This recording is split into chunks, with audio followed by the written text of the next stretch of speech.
In the book of 2 Corinthians, chapter 4, from verse 16 hanggang verse 18. Ito po ang atin pong mababasa. Kaya hindi kami nasisiraan ng loob. Kahit na humihina ang aming katawang lupa, patuloy namang pinalalakas ang aming espiritu araw-araw. Ang bahagya at panandaliang kapighatiang dinaranas namin ngayon ay magbubunga ng kagalakang walang hanggan at walang katulad. Kaya ang paningin namin ay nakatuon sa mga bagay na di nakikita at hindi sa mga bagay na nakikita, sapagkat panandalian lamang ang mga bagay na nakikita, ngunit walang hanggan ang mga bagay na di nakikita. Pinupuri ka namin, sinasamba ka namin, aming Diyos na dakila. Salamat po sa umaga po ito. Salamat po sa araw na ito, Diyos, na kung saan kami lahat ay iyong biniyayaan ng kalusugan, ng kalakasan.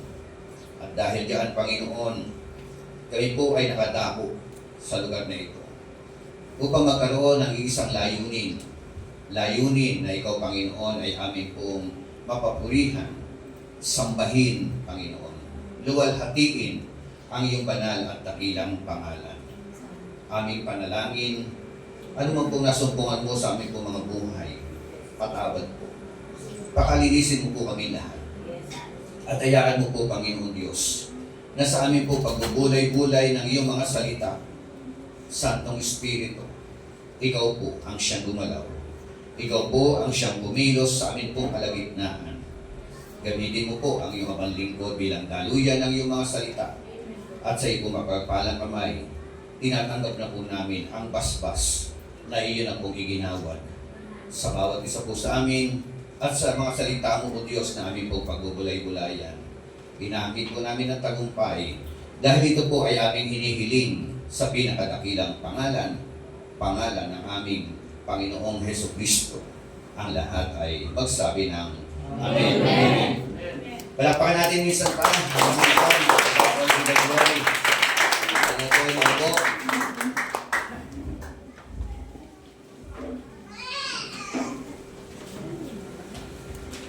Understanding affliction. Napakahalaga po ang kalinawan. Yung pagiging malinaw sa atin. Ano po ba ang dulot ng affliction? Bakit nakakaranas tayo ng mga tinatawag na affliction sa ating po mga buhay? At meron po siya mga synonym, Pwede po siya tinawag na tribulation.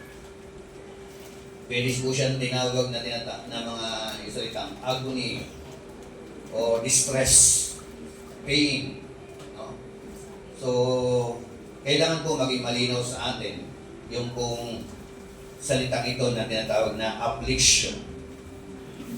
Sa dictionary po, ibig sabihin po ng affliction refers to a state of difficult or unpleasant situation or condition that some is experienced.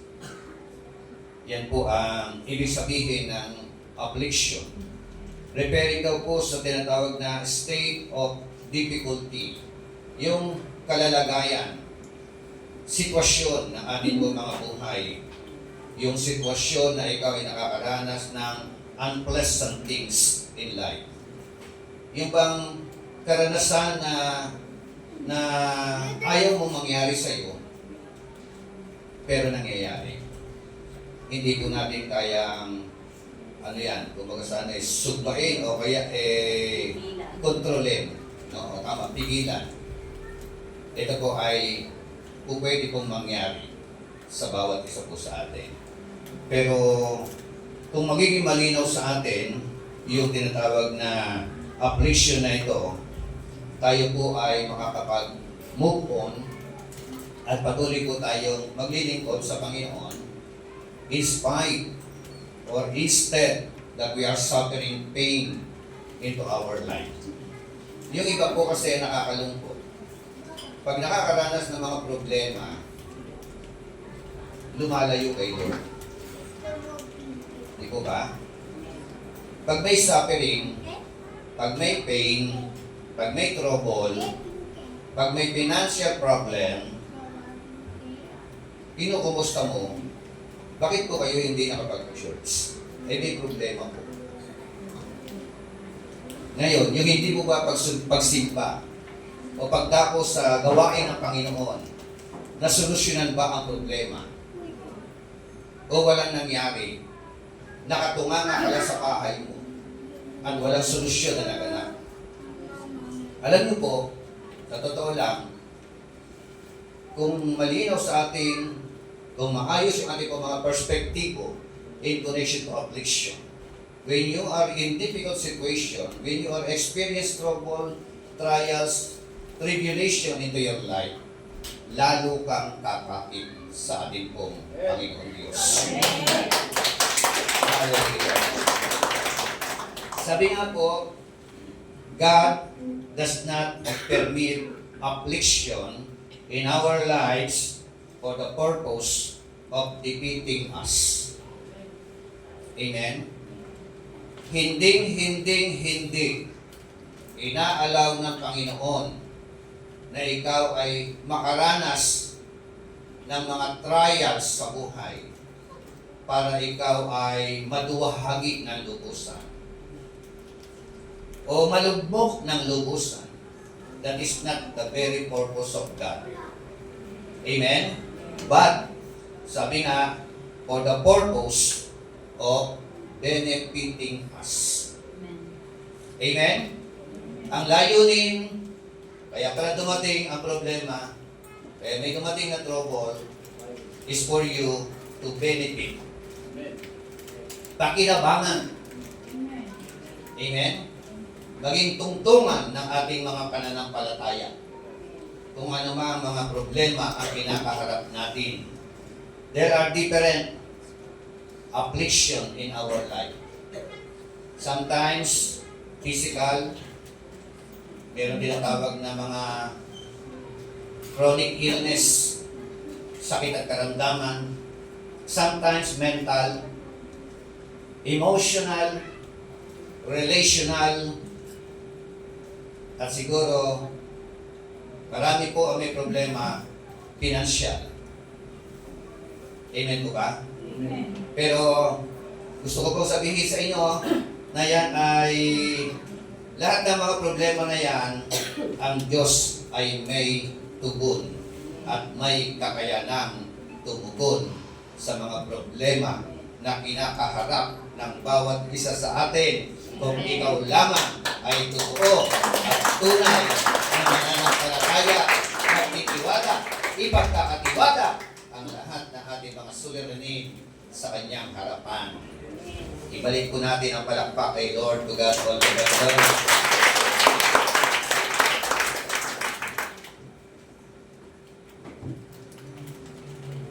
God's purpose in every trial is to do good in the end. Amen? Sino po rito ay walang trials? Sino po rito ay walang problema? Ha? Taas ang dalawang kamay, paa. Iba-iba problema kinakaharap natin. Amen? Kahit bilyonaryo ka pa, kahit milyonaryo ka pa, ikaw man ang pinakamayaman, pinakamatalinong tao dito sa mundo na ito, you have your own problem. We have my own problem. Amen? We have our own problem. Amen? Ang bentahe po natin ng mga mananampalataya, meron po tayong nasasandalan. Amen? Sa panahon ng problema. No? Pero yung mga wala kay Lord, walang masandalan. sa panahon ng problema. Kaya sabi mo sa katabi, you are so blessed. Kala mo lang hindi. Di ba? Kasi iba sa atin, financial problem, relational problem, di ba? Physical problem, di ba? Di ba? Emotional problem. Pagka-emotional, ano yan eh? Yung personal yan eh. Di ba? So, different kinds of problem. Amen? So, how understanding affliction is gaining proper perspective. Understanding affliction. We need ng tinatawag na proper perspective for us to gain. Amen? Upang pakinabangan natin. Upang tayo po'y maging matagumpay sa panahon ng mga problema sa buhay.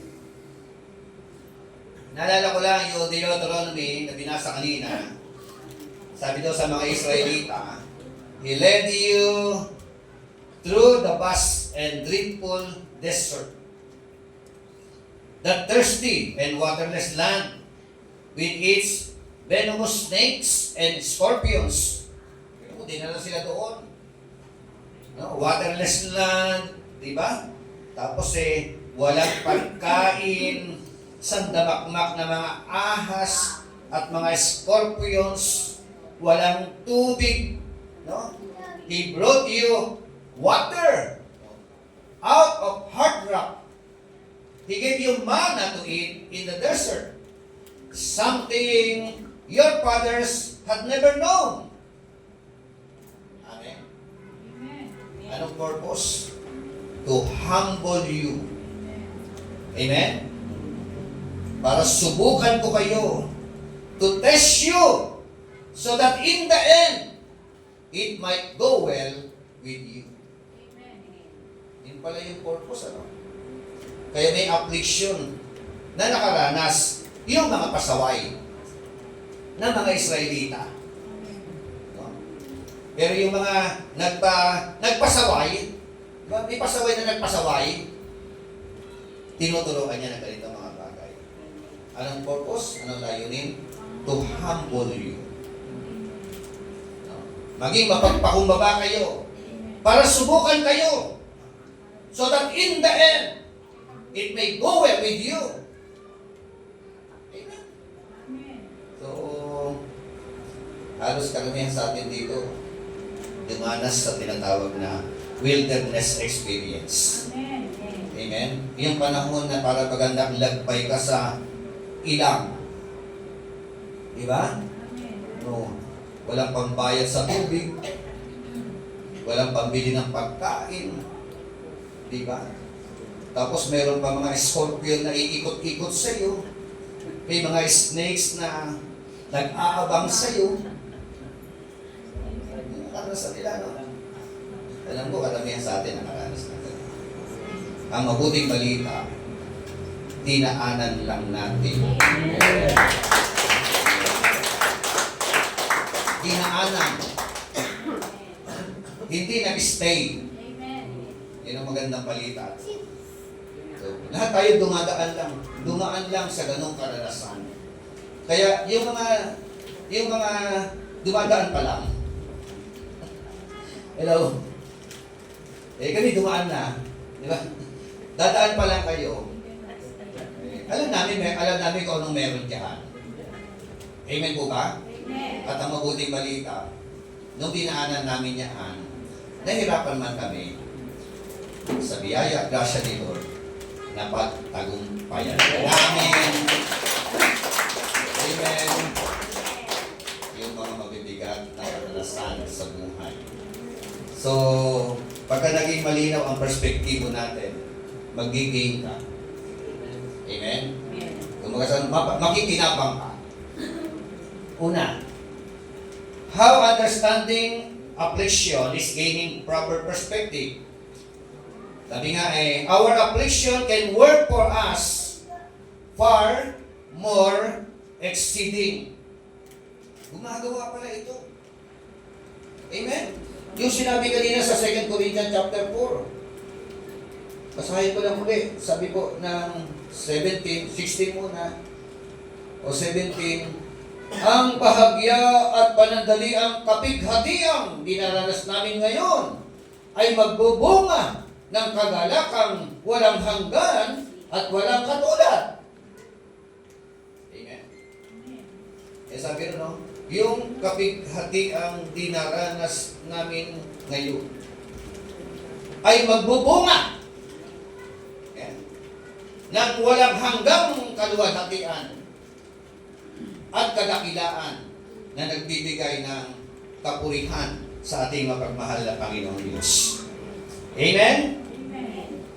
So, meron pong mga apat na mga bahagi o apat na puntos. Various things in our lives can test in affliction. Apat lang na bahagi ng ating pong mga buhay na kung saan nasusubok ang ating pong pananampalataya. Sa pamamagitan po ng mga troubles in life, sa pamamagitan ng trials in life, una, it can test the strength of our foundation. They can test the strength of our foundation. Yun pala. Kaya pala mayroong mga bagyo. Kaya pala may mga affliction. Kaya pala may mga pagsubok na nararanasan ng bawat isa sa atin. Sinusubok kung gaano katatag, kung gaano katibay yung pundasyon ng ating pananampalataya. Amen? Amen. Hindi mo malalaman kung gaano katibay ang tao. Kung ang nangyayari lamang sa atin ay puro mga magagandang bagay, mga mabubuting bagay, mga karanasan na maalwan palagi. Maganda sana kung ganun palagi. Amen? Nagkakasubukan ng pananampalataya kung gaano kalalim ang isang mananampalataya.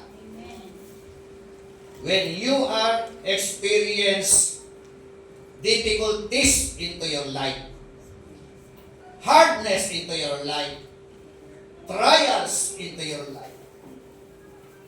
Amen? Yun ang subukan.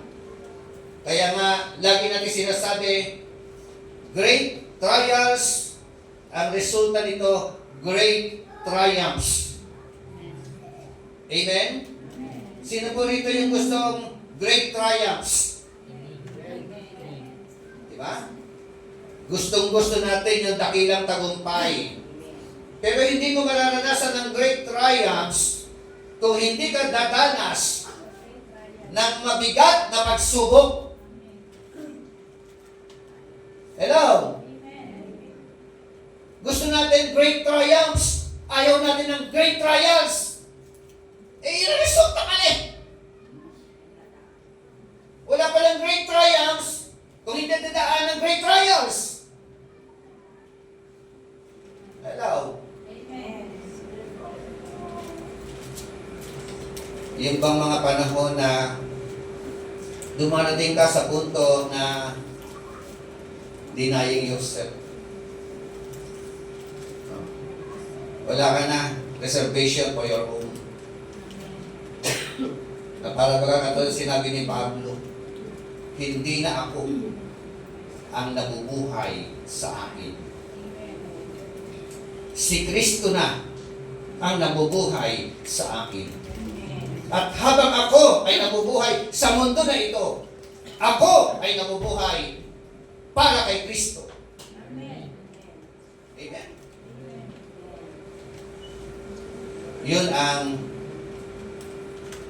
stepping stone. Amen? Lumalagong mananampalataya. Sabi nga po na Matthew 7:24, therefore, whoever hears these sayings of mine and does them, I will liken him to a wise man who built his house on the rock, and the rain descended, and the floods came, and the winds blew, and beat on that house, and it did not fall, for it was founded on the rock. Amen. Sino man siya, ilalarawan ko sa inyo, sabi ni Christ, kung sino ang matalinong tao. Amen. Who is the wise man? Siya na nakikinig at nagsasagawa ng kanyang mga salita. Amen. Ay katulad sa taong matalino. Marami po kasi mga Kristiyano nakikinig pero hindi nagsasagawa. Hello? Amen. Ang masakit nga dyan hindi na nga nagsasagawa, gumagawa pa ng lihis sa salita ng Diyos. Matalino o mangmang? Mangmang na tao. Are you with me? Amen. Ang mga matalinong tao, nakikinig, isinasagawa. Ang katulad niya, katulad ng nagtayo ng bahay sa ibabaw ng bato. Dumating ang pagsubok, dumating ang ulan, bumaha, binayo ng hangin ang bahay. Pero ang mabuting balita, it did not fall. Amen. Palakpakan natin ang Panginoon.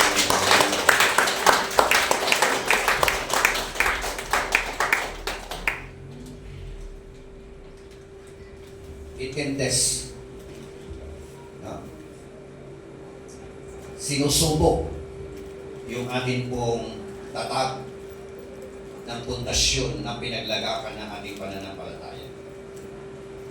Pag hindi si Kristo ang naging pundasyon ng pananampalataya natin, magkukolaps siya pag dumating ang bagyo.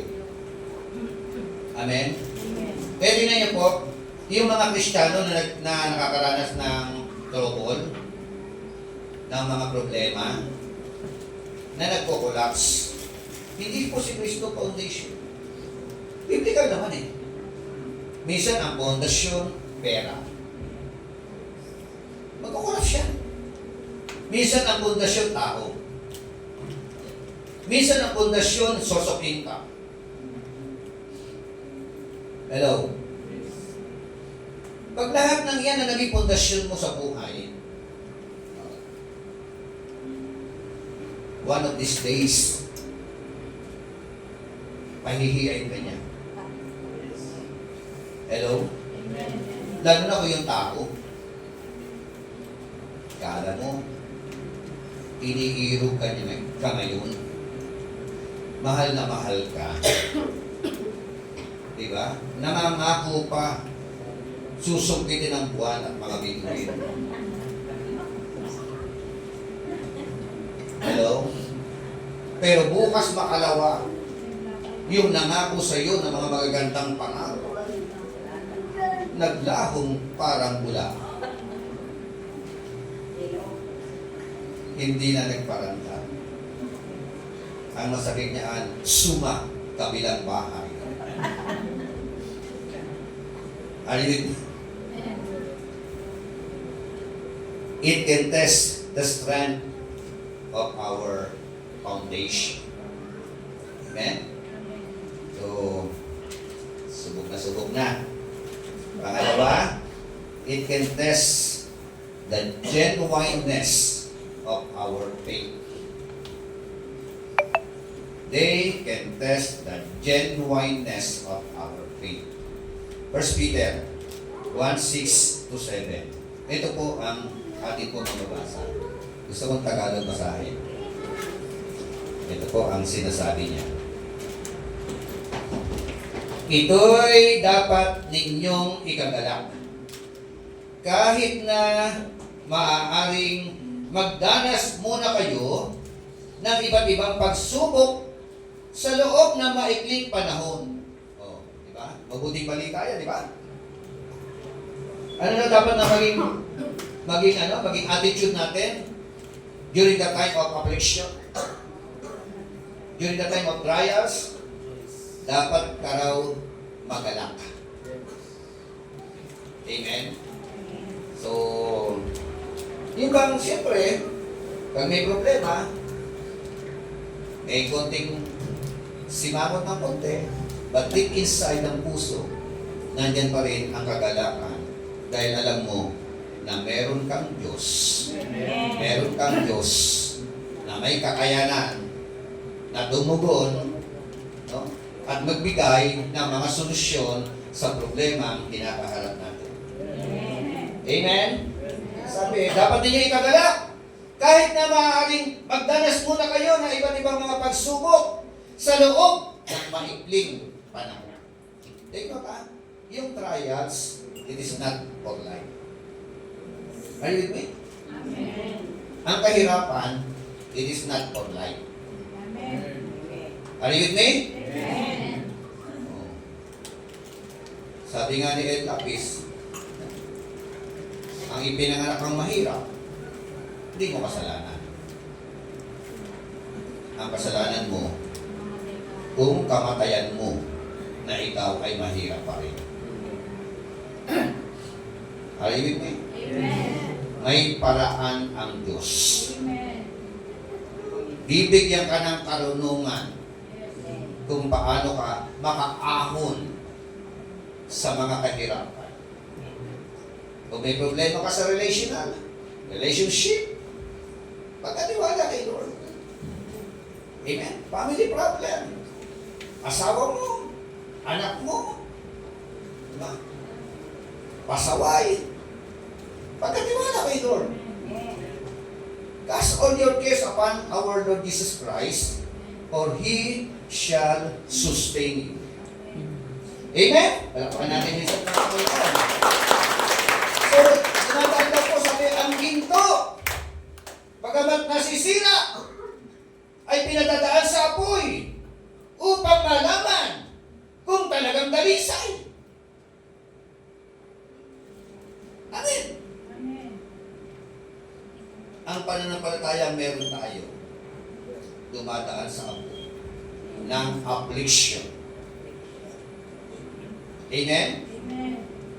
Para pagdaan sa apoy, malalaman, no? I-evaluate kung puro ang pananampalataya. Kung dalisay ang pananampalataya. Amen? Amen. Apoy yun. Dumadaan doon.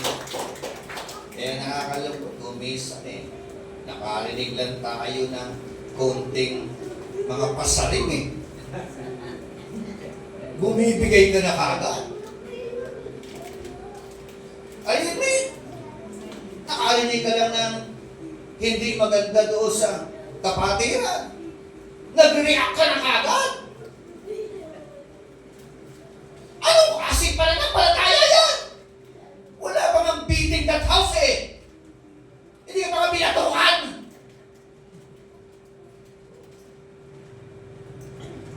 Bumibigay na agad. Oh. Kasi may aral. Mga aral na natanggap natin. Puro aral. Puro knowledge. Walang wisdom. Hello? Hindi ako galit Nagpapaliwanag lang po. Diba? Amen. Pag puro aral, knowledge yan. Kay Ernie Barong lumapit, knowledge is power according to him. Pero kung kayo nilapit sa akin, biblical, wisdom is power. Amen. Hello? Wisdom is true power. Bakit? Kasi ang wisdom, applied knowledge. Amen? Amen. Ano kung marami kang alam? Wala ka namang wisdom.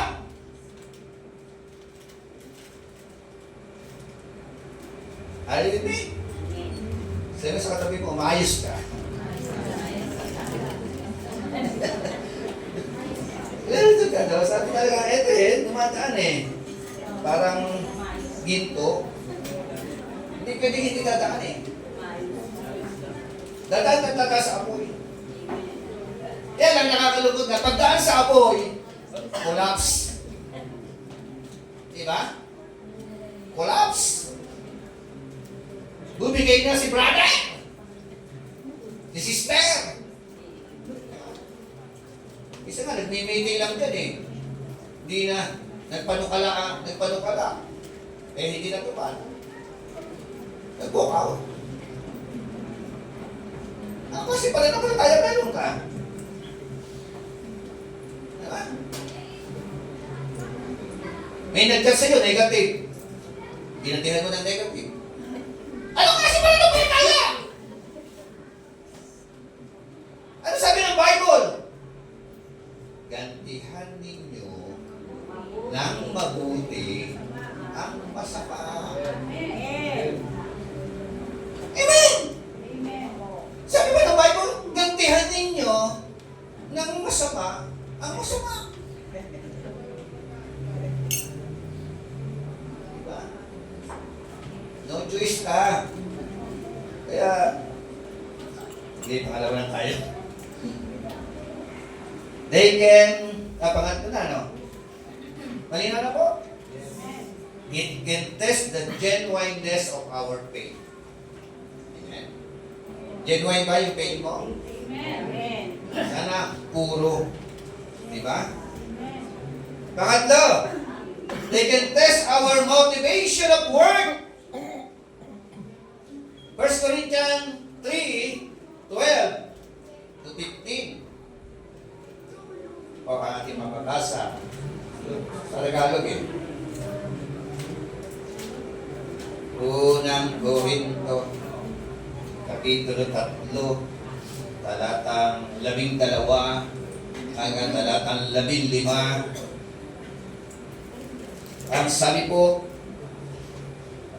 may nagtatayo na gumagamit ng ginto, pila, o mahalagang bato.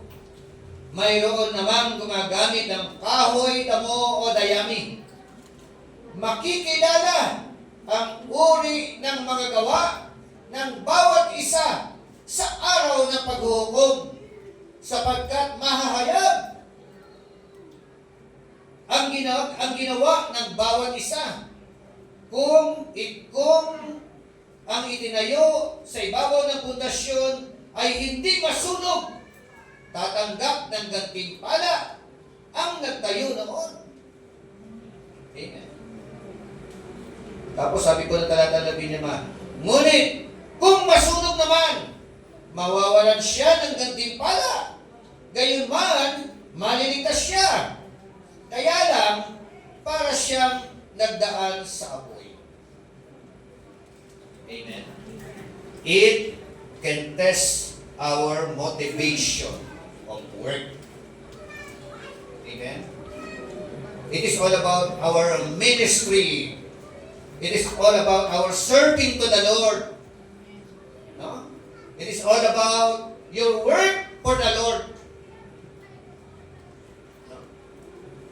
Your motivation. The motive of your work. Amen. May mga paglilingkod kay Lord na pag dumaan sa apoy ng pagsubok, sunog. Hello? Amen. Bakit? Kasi po, meron tayong mga paglilingkod kay Lord na mga napipilitan lamang.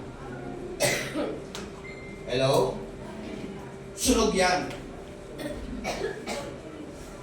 May mga paglilingkod sa Panginoon, nasa ministry ka, and at the same time, nag-i-enjoy ka ng wickedness. Sunog. Wala pong reward na makapakinabangan. Nagme-ministry ka, nandiyan ka sa gawain ng Panginoon para lang ma-please ang tao, sunog yan. Hello? Amen. Dapat po, kaya tayo naririto, kaya tayo nasa ministry, nag-church, nagsisimba, usod ng ating pong pagmamahal Amen. sa ating Panginoon Amen. na unang nagmahal sa bawat isa po sa atin. Amen? Pag dumaan sa apoy ng pagsubok, mananatili. Pag nanatili, may gantimpala Amen. na mapapala na ganti sa iyo ng ating pong Panginoon Diyos. Pag hindi nanatili, sayang. Amen? Alam niyo po, pagdating sa langit, iba't iba awarding. Different kinds of reward. A lots of reward. May crown of righteousness, may crown of soul winning, may crown of tribulation. Different kinds, ipuputong sa iyo ng Panginoon. Amen. Pero hindi lahat ng Kristiyano mapuputunan. Are you with me? Amen. Para sa pag-aaral, hindi lahat valedictorian. Yung nagsikap lang. Yung nagpursige lang. Di ba? Di ba sarap noon? Yun ang award dito sa lupa. Masayang-masaya ka na eh. How about yung award or reward from heaven? Na ang magpuputok sa atin ay walang iba kundi ating Panginoong Kristo. Amen? Hindi lang mga plaque of appreciation, diba? Puro crown. Pero, depende sa mga pinagagawa natin. Kung ikaw, tanawan ka dito sa church, pagdating sa langit, during the time of awarding and rewarding, tanawan ka rin doon. Ano ibig sabihin? Audience. Nagpalakpak. Hello? Inulit ko, no? Pag tanawan ka dito, may tanawan Batangas. Zimbabwe.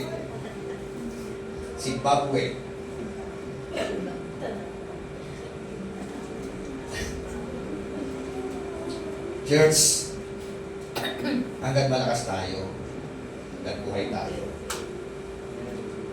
involve natin ating sarili sa ministry. Amen. Amen? Amen. The Bible said, 1 Corinthians 15:58, finally, brethren, be ye steadfast, unmovable, always abounding in the work of the Lord. Amen? Always abounding in the work of the Lord. Maging masipag kayo sa gawain ng Panginoon.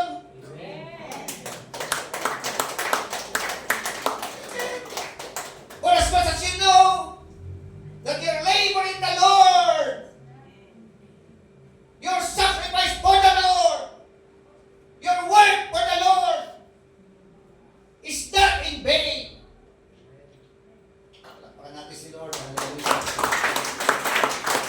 So when we become a Christian, when we are not a Christian, makamundo tayo. Tama? Puro natural things, physical things. Yun ang mata natin eh. But when we become a Christian, the Bible said, habang naririto ka sa mundo, ituon mo ang iyong paningin kay Jesus, kay Jesus Christ, na pinagmulan ng ating pananampalataya. Naririto ba tayo, pero doon na tayo nakatingin. Yun na yung mata natin. Kasi doon tayo papunta. Amen. Amen. Kaya maganda pag nandoon ka na. Masarap siguro pagmasta si Jesus Christ. Sarap yakap-yakapin. Tapos enjoy mo yung paligid. Pinakamagandang lugar. No? Sa sangkid sinukob. Amen? Hallelujah. Kaya, pag nagtrabaho ka, pagputinin mo. Amen? When you are in the ministry, do your very, very best. Do your best. Amen? Pangapat, they can produce Christian character. It can produce Christian character. Romans 5:3 hanggang 4. Sabi po diyan,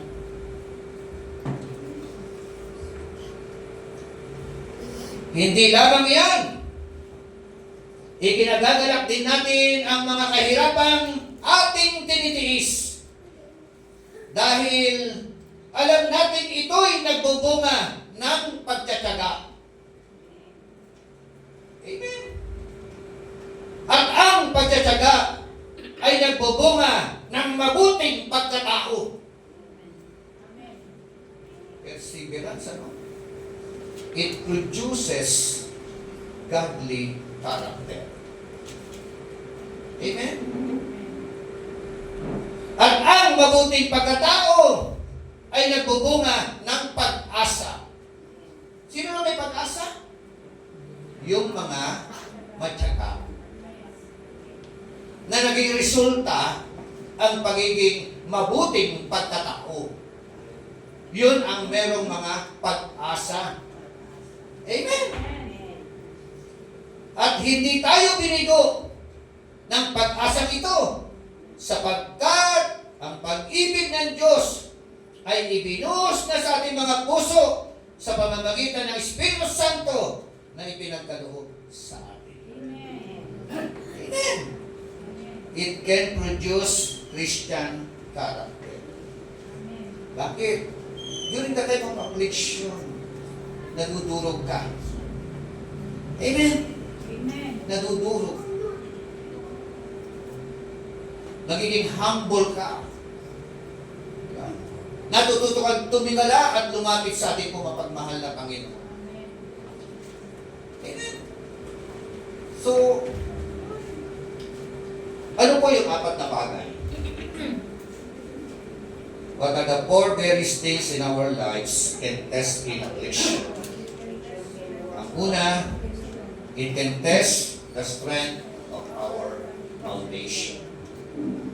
Pangalawa, it can test the genuineness of our faith. Pangatlo, it can test our motivation of work.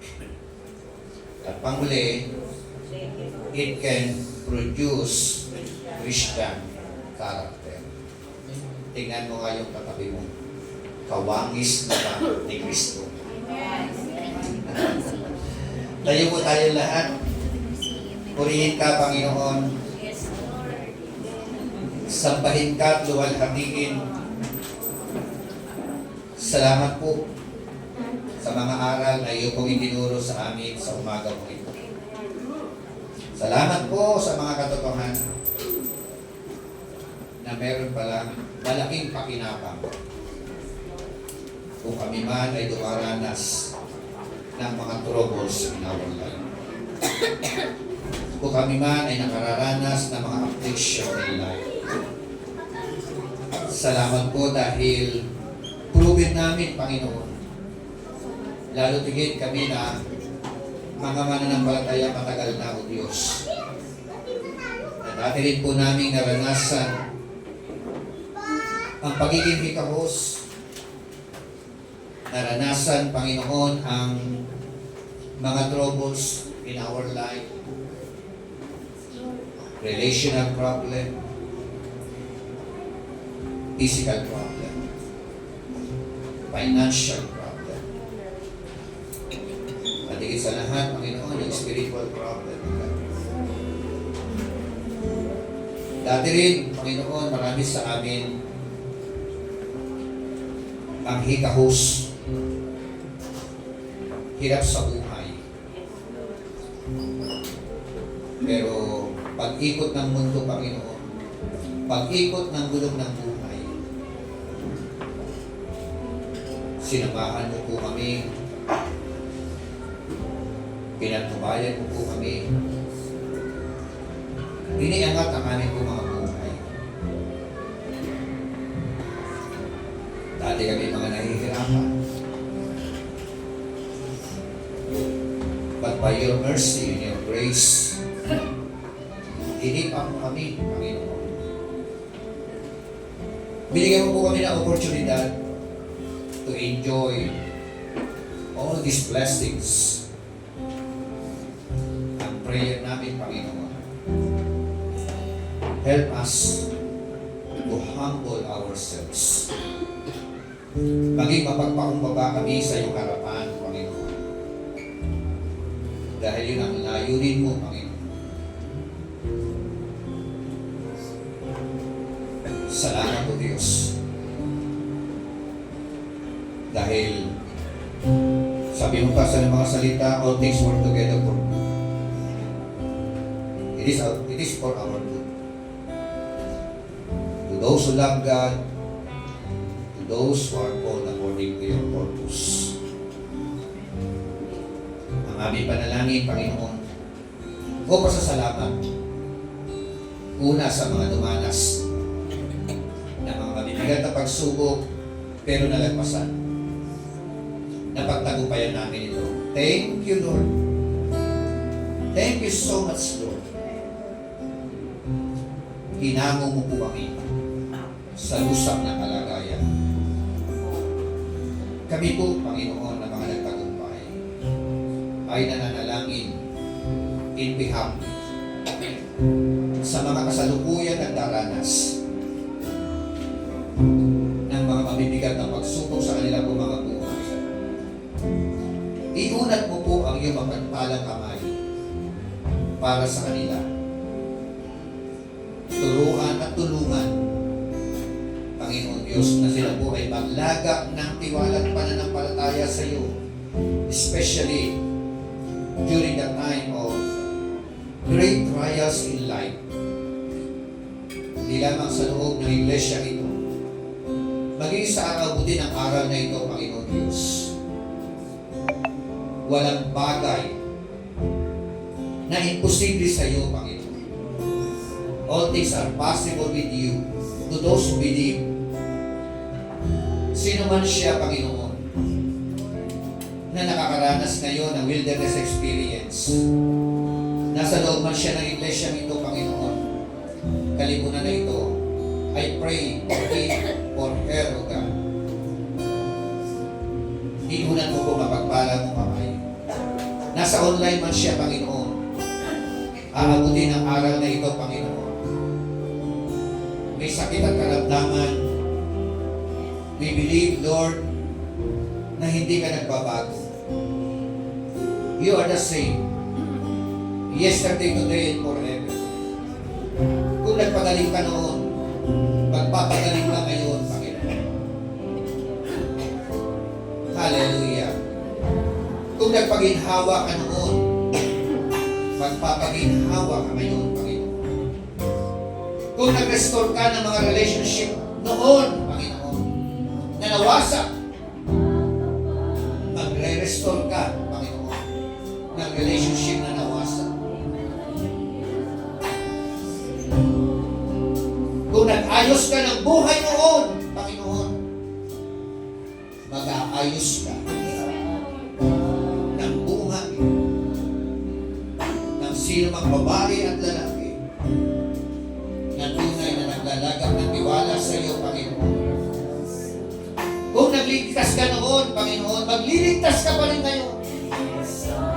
Especially for our loved ones, O God. Mga mahal natin sa buhay na hindi pa po nakakilala sa iyo. Ibuhin mo rin po sila. Maawa ka sa kanila. Purihin mo.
presensya ng ating Panginoon Diyos.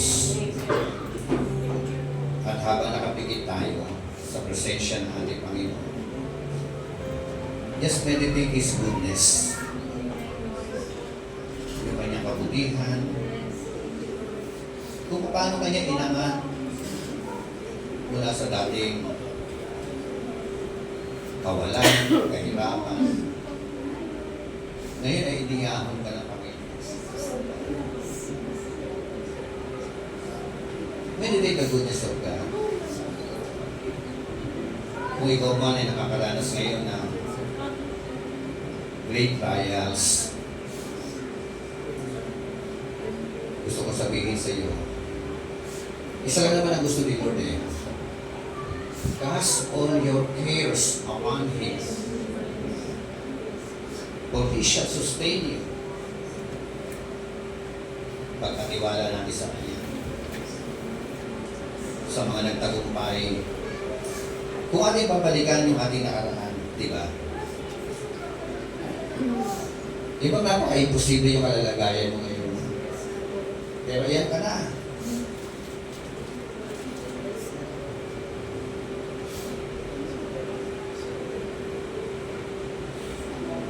Yung hirap noon, ano?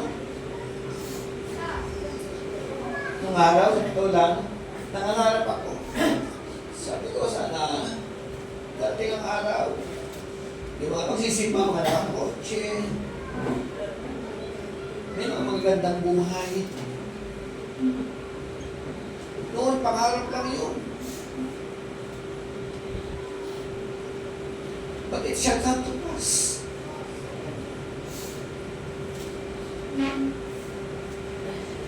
Kaya maging grateful po tayo, maging humble tayo, maging mapagpasalamat tayo sa Panginoon. Just open your heart, open your mouth, express your gratitude, your thankfulness. Kung ikaw man ay nagdurusa ngayon, may appreciate na ngayon, open your mouth. Nothing is impossible with God. All things are possible to those who believe. Yes, Lord. Holy Spirit, mag-move ka in our midst. Yakapin po kami lahat.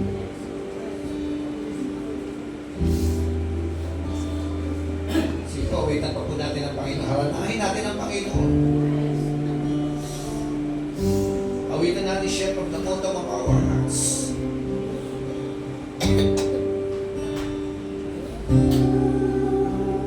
Yes. Opo, Panginoon. Opo. Buhay ka. Sa buhay namin, Panginoon.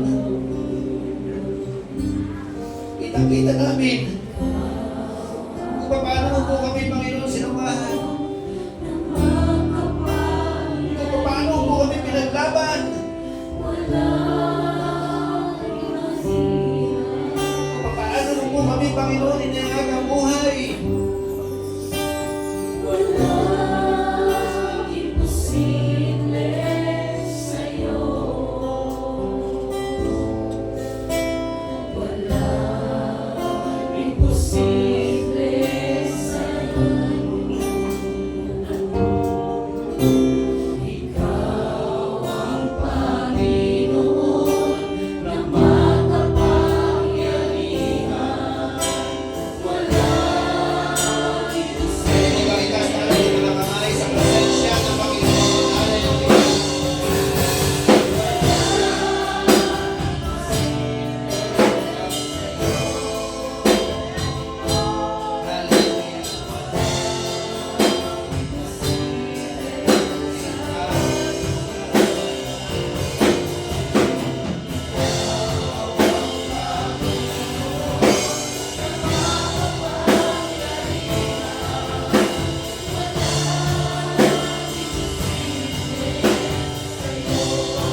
Hallelujah. Highest praises.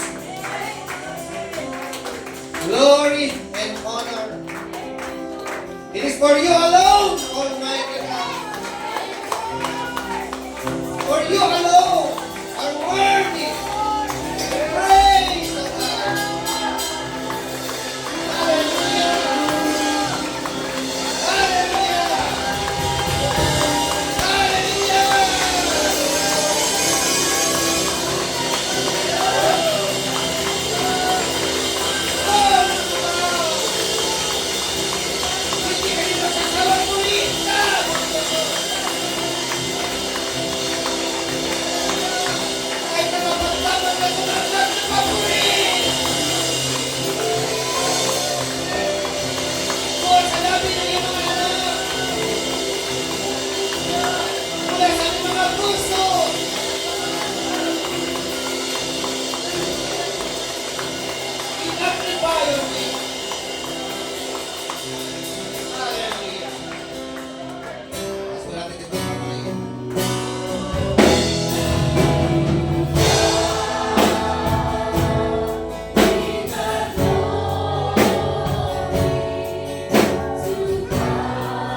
Ang dakilang pag-ibig ng ating Diyos Amang sumasalangit na kanyang patuloy na ilalagak sa ating mga puso.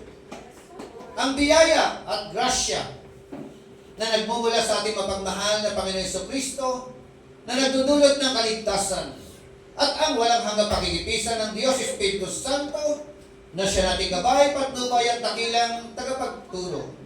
Sumainyo nawa papapala mula sa Ama, Anak at Diyos Espiritu Santo ang lahat ng mga mananagumpay sa kabila ng mga nakaranas ng mga affliction sa buhay ay sumigaw ng malakas na Amen!